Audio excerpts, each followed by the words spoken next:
Había algo profundamente engañoso en la calma que reinaba sobre las llanuras moldavas en los primeros días de agosto de 1944. Los soldados del Sexto Ejército Alemán, reconstituido tras su aniquilación en Stalingrado apenas 18 meses antes, observaban el horizonte oriental con una mezcla de fatiga profesional y una confianza que, en retrospectiva, resulta casi trágica. Las líneas se habían estabilizado. El frente de Rumanía parecía secundario comparado con el infierno que ardía en Bielorrusia y en Normandía. Los generales alemanes razonaban con la lógica de los recursos escasos. Si el enemigo golpeaba en todas partes simultáneamente, quizás aquí, en este rincón del sureste europeo, la tormenta tardaría en llegar.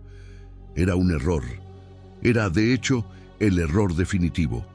Y la historia estaba a punto de repetirse de la forma más cruel posible, porque el mismo ejército que había sido destruido en las orillas del Volga iba a ser destruido de nuevo, esta vez en las llanuras entre el Prut y el Dniester, devorado por una maniobra que los manuales soviéticos describirían durante décadas como un modelo de perfección operativa. Lo que estaba a punto de desencadenarse no era simplemente una ofensiva más en el interminable catálogo de batallas del Frente Oriental. Era la ejecución final de una sentencia que se había dictado mucho tiempo atrás, y los verdugos habían aprendido su oficio con una meticulosidad que el Estado Mayor alemán, el Oberkommando des Heeres, nunca llegó a comprender del todo hasta que fue demasiado tarde. Para entender la magnitud del desastre que se avecinaba, es necesario retroceder varias semanas y examinar el estado real del frente alemán en Rumanía durante el verano de 1944. El grupo de ejércitos Ucrania del Sur, al mando del General Feldmarschall Johannes Friesner, quien había asumido el mando apenas el 27 de julio en sustitución de Ferdinand Schörner, era responsable de un sector extraordinariamente extenso y heterogéneo.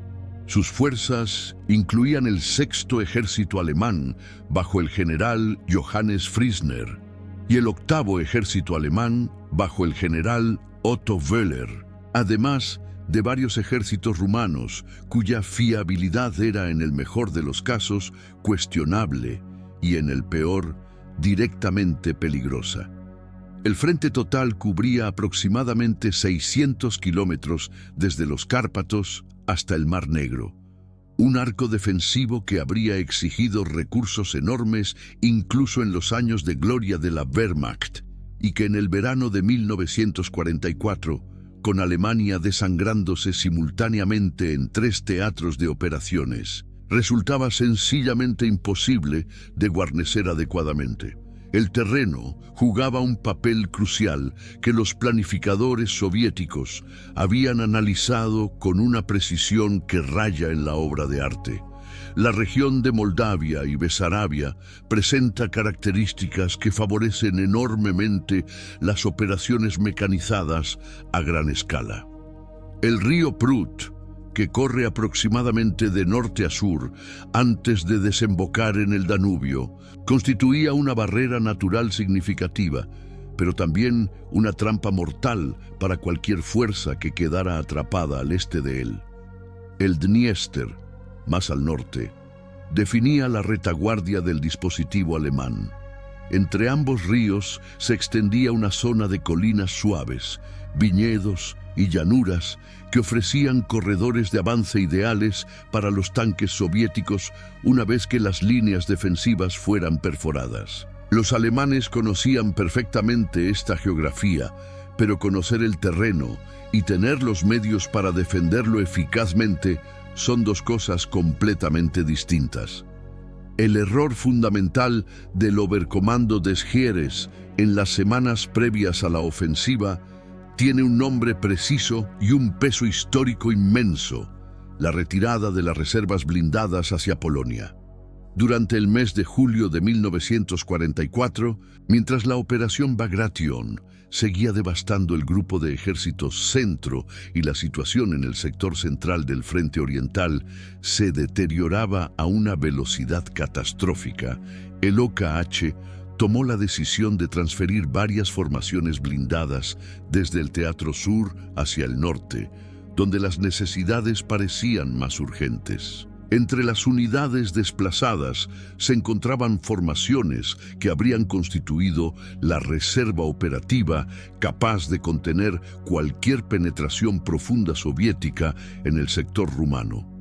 El resultado fue que el grupo de ejércitos Ucrania del Sur quedó prácticamente desprovisto de la capacidad de contraataque que la doctrina de defensa elástica alemana requería como condición imprescindible para su funcionamiento. Sin Panzer en reserva, en cualquier ruptura del frente se convertiría inevitablemente en una desbandada, porque no habría fuerzas con las que sellar las brechas abiertas por los blindados soviéticos. Los generales alemanes sobre el terreno lo sabían, Friesner lo sabía, Wöhler lo sabía, y sin embargo, las transferencias se realizaron porque la lógica de las crisis simultáneas obligaba a robar a Pedro para pagar a Pablo, con la esperanza de que Pablo, al menos por el momento, aguantara. Esta esperanza se basaba en una evaluación de inteligencia que resultó ser catastrófica en su inexactitud. Los órganos de reconocimiento del OKH subestimaron sistemáticamente la magnitud del esfuerzo logístico soviético que estaba teniendo lugar en Moldavia durante julio y la primera quincena de agosto. El segundo frente ucraniano, al mando del general Rodion Malinovsky, y el tercer frente ucraniano, bajo el general Fyodor Tolbuzhin, llevaban semanas acumulando material de guerra en una escala que habría hecho palidecer a cualquier observador neutral. Los soviéticos habían aprendido de sus propios errores anteriores y habían perfeccionado hasta niveles extraordinarios el arte del enmascaramiento operativo, la maskirovka, que implicaba no solo el camuflaje físico de las concentraciones de tropas y material, sino también operaciones de engaño activo, diseñadas para convencer a los servicios de inteligencia enemigos de que el golpe principal vendría en otro sector. Los movimientos de unidades, las emisiones de radio, los patrones logísticos, todo estaba cuidadosamente orquestado para mantener al enemigo en la incertidumbre hasta el último momento posible. Y funcionó con una eficiencia que supera cualquier expectativa razonable. Las cifras que los soviéticos habían acumulado frente al grupo de ejércitos Ucrania del Sur eran simplemente aplastantes. El segundo frente ucraniano disponía de aproximadamente 700.000 hombres, más de 800 tanques y cañones autopropulsados y cerca de 12.000 piezas de artillería y morteros. El tercer frente ucraniano aportaba cifras similares, con especial énfasis en sus capacidades de artillería, que los planificadores soviéticos habían concentrado en densidades que superaban los 200 tubos por kilómetro en los sectores de ruptura previstos. En total, la operación Jassy Kishinev implicaba el empleo de aproximadamente 1.200.000 soldados soviéticos, 1.900 tanques y cañones autopropulsados, más de 16.000 piezas de artillería y casi 1.800 aviones de combate. Frente a esta avalancha, el grupo de ejércitos Ucrania del Sur podía oponer algo menos de 900.000 hombres sobre el papel, pero la realidad era que muchas de sus divisiones estaban muy por debajo de sus efectivos nominales. Las formaciones rumanas tenían un valor combativo muy inferior al de sus equivalentes alemanas en el mejor de los casos, y la ausencia de reservas blindadas significaba que cualquier superioridad local de los defensores sería irrelevante una vez que la ofensiva cogiera impulso. El amanecer del 20 de agosto de 1944 llegó con una violencia que trascendió cualquier escala anterior en ese sector del frente. La preparación artillera soviética comenzó antes del alba y se desarrolló con una intensidad que los supervivientes alemanes describirían repetidamente como algo cualitativamente diferente de todo lo que habían experimentado antes. No era simplemente el volumen de fuego, aunque ese volumen era, por supuesto, devastador. Era la precisión, la sistemática destrucción de los puestos de mando, los centros de comunicaciones, los depósitos de munición, los nidos de ametralladora y los búnkeres de artillería que los alemanes habían construido pacientemente durante meses. La inteligencia soviética había localizado la mayor parte de estas posiciones con una exactitud que resultaba, para los defensores, inexplicable en el momento, aunque después quedaría claro que una combinación de reconocimiento aéreo intensivo, inteligencia de señales y, en algunos casos, información proporcionada por elementos rumanos poco fieles a la alianza con Alemania había permitido a los planificadores soviéticos cartografiar el dispositivo defensivo alemán con un detalle casi fotográfico. Tras aproximadamente 90 minutos de bombardeo, los batallones de infantería soviéticos del Segundo Frente Ucraniano comenzaron su avance al norte de Jassy, mientras simultáneamente el Tercer Frente Ucraniano atacaba al sur de Kishinev, en la región de Tiraspol. La geometría de la operación era de una elegancia brutal. Los dos frentes no atacaban en dirección al centro del dispositivo alemán, lo que habría empujado a las unidades enemigas hacia atrás manteniendo su cohesión.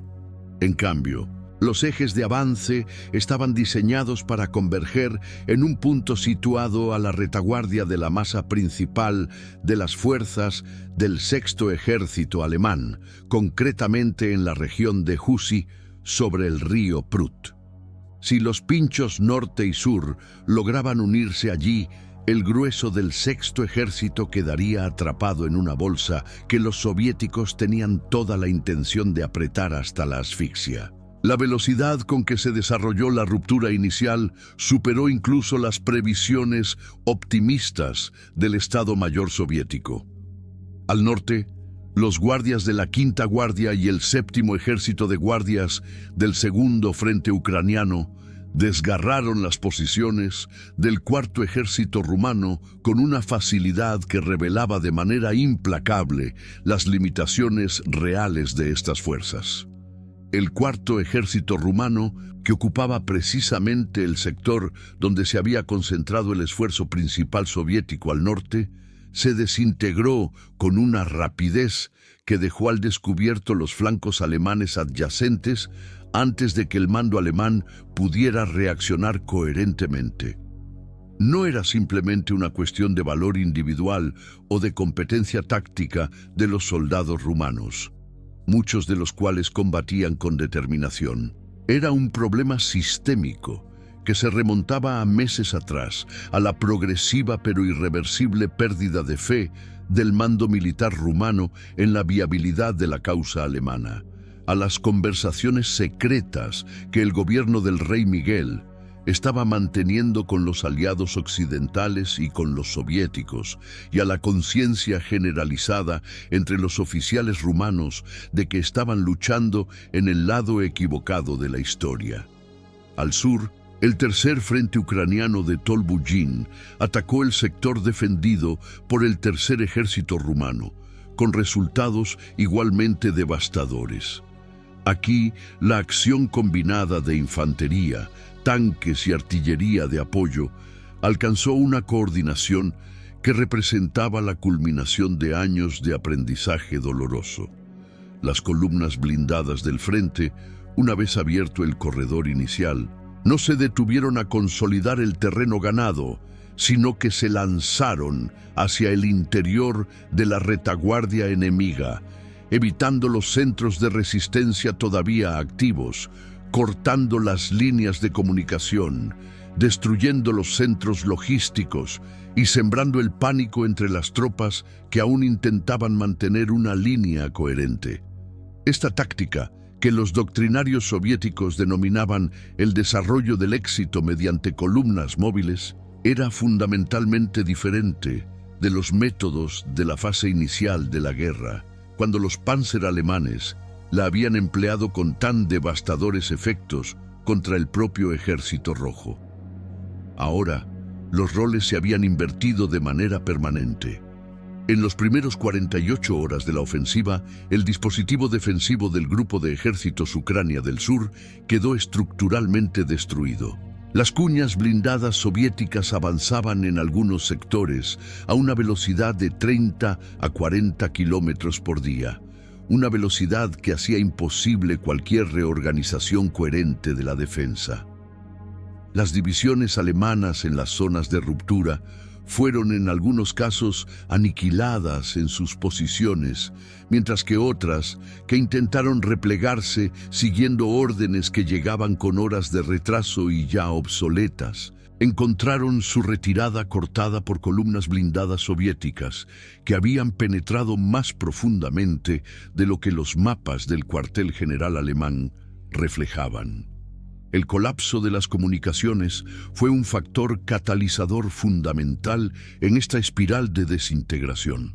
Los puestos de mando del Sexto Ejército y del Octavo Ejército perdieron el contacto con sus divisiones subordinadas en un momento crítico, y los comandantes de nivel inferior, privados de órdenes coherentes y enfrentados a situaciones que cambiaban hora a hora, tomaron decisiones individuales que, comprensibles desde el punto de vista táctico local, contribuyeron a deshacer cualquier posibilidad de una defensa coordinada.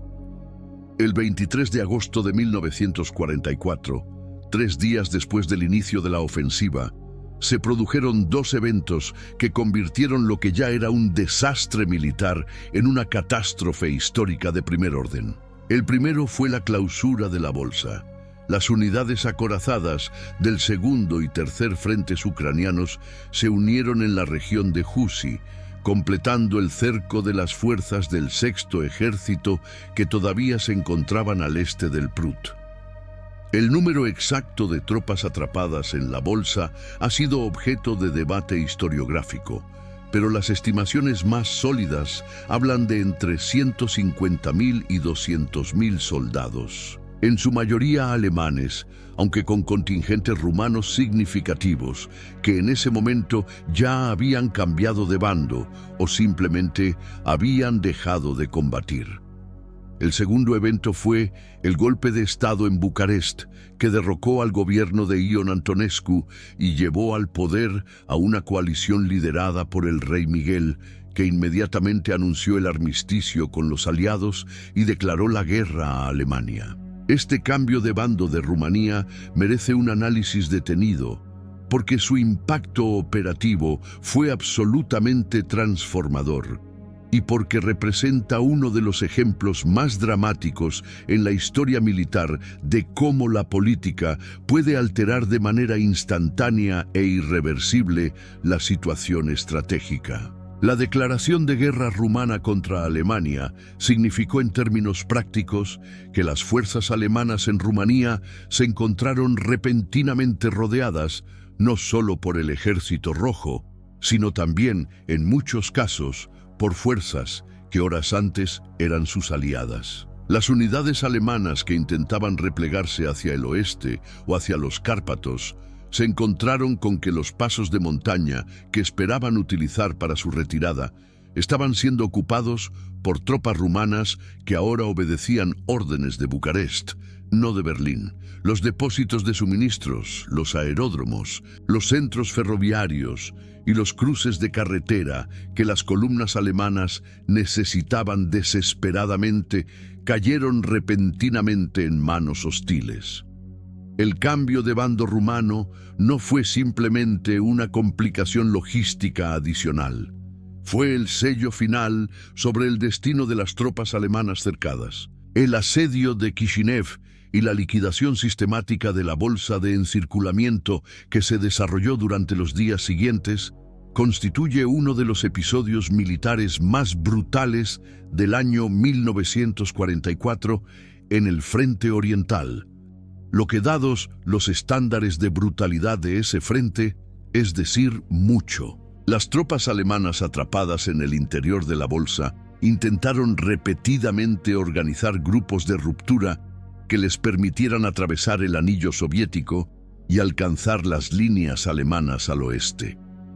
Algunos de estos intentos fueron de considerable envergadura, con agrupaciones de varios miles de hombres, intentando abrirse paso en columnas que combinaban infantería, artillería y los escasos blindados que todavía funcionaban. La respuesta soviética fue sistemática y despiadada en términos militares.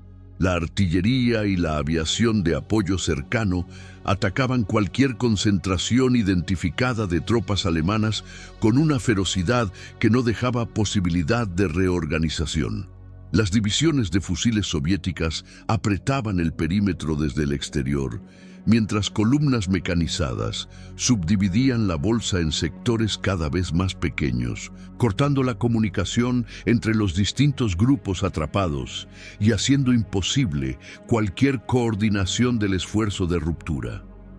Las condiciones dentro de la bolsa se deterioraron con una rapidez que superó las previsiones más pesimistas de los mandos alemanes atrapados en su interior. Los suministros de munición, que nunca habían sido abundantes dada la situación logística previa a la ofensiva, se agotaron en 3 o 4 días de combate intenso. La comida se convirtió en un lujo. El agua, en muchos sectores de la bolsa, era escasa o estaba contaminada.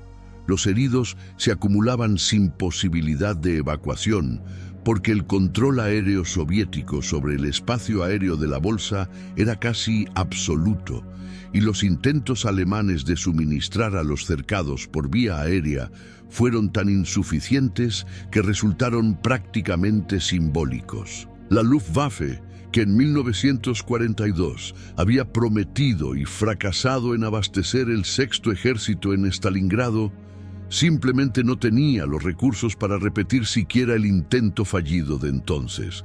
Los comandantes alemanes dentro de la bolsa se encontraron ante la misma elección que Paulus había enfrentado en Stalingrado: obedecer las órdenes de Hitler de mantener las posiciones sin importar las circunstancias, o tomar la decisión individual de intentar una ruptura no autorizada que podría salvar vidas, pero significaría ignorar las directivas del Führer. La diferencia con Stalingrado era que la bolsa de Kishinev era incomparablemente más pequeña en extensión, más rápida en su desarrollo, y los soviéticos no tenían ninguna intención de permitir que se repitiera durante meses la pesadilla logística de un cerco prolongado. La liquidación de las fuerzas cercadas se completó en esencia antes del final de agosto, con una velocidad que reflejaba tanto la superioridad operativa soviética como el estado de desintegración de las fuerzas alemanas atrapadas. Las cifras de bajas alemanas en la operación Jassy-Kishinev son difíciles de establecer con precisión, incluso hoy, pero los estudios históricos más rigurosos hablan de aproximadamente 100.000 muertos en combate y en los intentos de ruptura, con 130.000 prisioneros adicionales. El Sexto Ejército había sido destruido por segunda vez en menos de 2 años.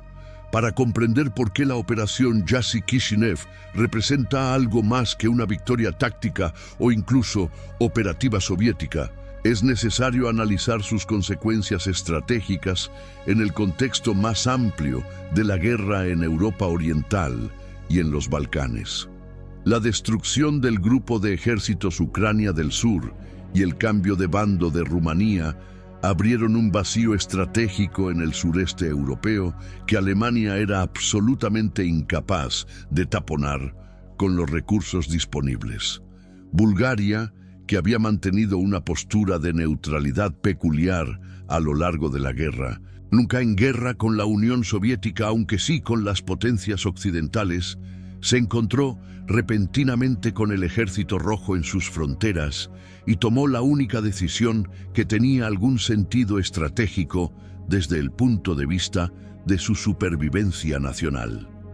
Yugoslavia, donde las fuerzas partisanas de Tito llevaban años combatiendo y donde Alemania mantenía guarniciones y fuerzas de contrainsurgencia que ahora se encontraban en riesgo de ser cortadas, se convirtió de repente en un teatro secundario en el que los alemanes se verían obligados a replegarse hacia el norte simplemente para evitar una nueva catástrofe de encirculamiento. Grecia, donde las fuerzas de ocupación alemanas habían mantenido el control, gracias en parte a la presencia del grupo de ejércitos Ucrania del Sur como garantía de sus líneas de comunicación hacia el norte, se volvió de repente insostenible militarmente. El colapso estratégico en los Balcanes que siguió a la operación Jassy-Kishinev fue, en ciertos aspectos, incluso más dramático que la ruptura inicial del frente. En el espacio de pocas semanas, Alemania perdió el control de toda una región que había sido crucial para su economía de guerra. Las minas de bauxita de Yugoslavia, esenciales para la producción de aluminio y, por tanto, para la industria aeronáutica alemana, cayeron en manos hostiles o quedaron fuera de alcance. El petróleo rumano de Ploiești, que ya había sufrido los devastadores bombardeos de la aviación aliada durante el verano, pero que seguía produciendo cantidades significativas de combustible, dejó de estar disponible para el esfuerzo bélico alemán. Las rutas de suministro hacia Turquía, que Alemania había mantenido abiertas como vía de acceso a materias primas estratégicas en los mercados turcos, fueron cortadas. La fuerza de gravedad geopolítica de toda la región comenzó a orientarse de manera definitiva e irreversible hacia el bloque soviético, con consecuencias que se prolongarían durante décadas más allá del fin de la guerra. Desde la perspectiva de la teoría operativa, la operación Jassy-Kishinev es extraordinariamente reveladora de la evolución que había experimentado el pensamiento militar soviético desde los desastres de 1941. En los primeros años de la guerra, el Ejército Rojo había sufrido precisamente por su incapacidad de integrar las operaciones de los distintos frentes en un plan coherente que trascendiera los límites administrativos entre los comandos. Cada frente tendía a operar dentro de su propio espacio y la coordinación entre frentes adyacentes era frecuentemente deficiente, lo que permitía a los alemanes explotar los intervalos y flancos expuestos. En Jassy-Kishinev, la Stavka, el alto mando soviético, demostró haber superado completamente esta limitación. La coordinación entre el segundo y el tercer frentes ucranianos fue prácticamente perfecta en términos temporales y espaciales. Los dos brazos del Pince comenzaron su avance simultáneamente, se desarrollaron a velocidades comparables y convergieron en el punto previsto con una precisión que habría resultado improbable incluso para las mejores formaciones alemanas en los años de sus grandes victorias. El general Malinovsky y el general Tolbugin no solo eran comandantes capaces a nivel individual, representaban el producto maduro de un sistema de mando que había aprendido de sus propios errores con una velocidad y una capacidad de adaptación institucional que el sistema alemán, más rígido y jerárquico, no fue capaz de igualar. Hay un aspecto de la operación que merece consideración especial, porque ilumina algo fundamental sobre la naturaleza del poder en la guerra moderna: el papel de la información y de la desinformación. El éxito de la Maskirovka soviética en las semanas previas a la ofensiva no fue simplemente una cuestión de camuflaje físico, aunque ese camuflaje fue impresionante en su alcance. Fue el resultado de una comprensión profunda de cómo funcionaban los órganos de inteligencia alemanes, de qué tipos de señales buscaban y de cómo podían ser manipulados para llegar a conclusiones falsas. Los soviéticos entendían que la inteligencia alemana tendía a sobreestimar las dificultades logísticas de una ofensiva soviética a gran escala, porque la inteligencia alemana proyectaba sobre el enemigo sus propias limitaciones logísticas. Explotando esta tendencia, los planificadores soviéticos diseñaron un patrón de engaño que reforzaba exactamente las creencias equivocadas que querían que los alemanes mantuvieran. El resultado fue que cuando llegó el golpe, su escala y su dirección sorprendieron al mando alemán a un nivel que superó lo meramente táctico para convertirse en un fracaso cognitivo de primer orden. La derrota de Alemania en los Balcanes, que cristalizó con la operación Jassy-Kishinev, fue, en el nivel más profundo, la consecuencia inevitable de una acumulación de errores estratégicos que se remontaban a los años de victoria. Hitler y el OKH habían dispersado sus fuerzas en demasiados teatros simultáneos, habían comprometido sus reservas operativas en operaciones de prestigio de dudoso valor militar, habían subestimado sistemáticamente la capacidad de recuperación y de aprendizaje del Ejército Rojo, y habían construido su concepción estratégica sobre la premisa de que Alemania podría mantener indefinidamente la iniciativa operativa aunque los recursos materiales del enemigo fueran superiores. La operación Bagration, en junio y julio de 1944, había destruido esta premisa en el sector central. Jassy-Kishinev la enterró definitivamente en el sector sur. No había ya ningún sector del frente oriental donde la iniciativa alemana pudiera ser restaurada de manera creíble.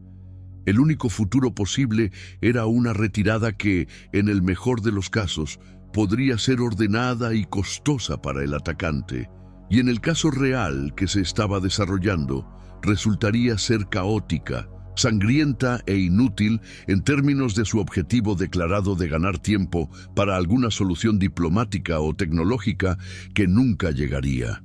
El sexto ejército alemán fue destruido 2 veces en el frente oriental. La primera vez, en Stalingrado, podía argumentarse que las circunstancias excepcionales, las decisiones personales de Hitler, la tenacidad sin precedentes de la resistencia soviética en la ciudad y el genio operativo de Zhukov y Vasilevsky habían creado una situación singular que no necesariamente reflejaba el estado real del equilibrio de fuerzas. La segunda destrucción del sexto ejército en Jassy-Kishinev no admitía ninguna excusa similar. Se produjo en un sector donde los alemanes habían tenido meses para preparar sus defensas, donde contaban con aliados rumanos que, aunque poco fiables, aportaban masa numérica significativa y donde la geografía no ofrecía ninguna ventaja particularmente favorable al atacante.